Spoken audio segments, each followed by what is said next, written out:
அவன் தான் அண்ணனை கொன்னான்னு நீ சொன்னதுக்கப்புறமும் ஒன்றுமே செய்யாமல் வந்துட்டேன்னு தானே நீ நினைக்கிற?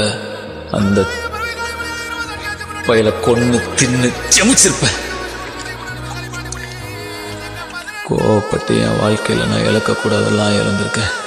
உங்கள் அப்பா உனக்கு சம்சாரியாக தான் தெரியும். ஆனால் வாலிபத்தில்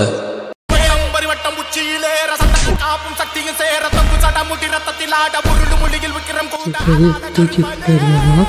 அந்த பாண்டி மறுபடியும் அவனை பிடிச்சி உள்ள தூக்கி போட்டுட்டான்.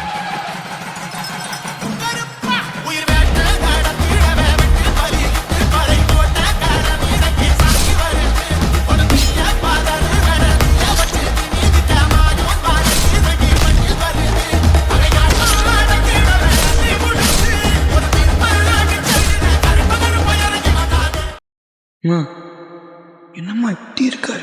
உனக்கு இந்த கோபம் தைரியம் எல்லாம் எங்க இருந்து வந்ததுன்னு நினைச்சிட்டு இருக்கேன். உன் மாமன் வடக்குறான எந்த இடத்துல வச்சு வெட்டி கொண்டானோ அதே இடத்துல அவனை கொல்லுறதுக்கு தூக்கிட்டு போயிருக்காங்க. ஊருக்கு போய் நம்ம ஆள் விட்டு சொல்லுங்க மச்சான்.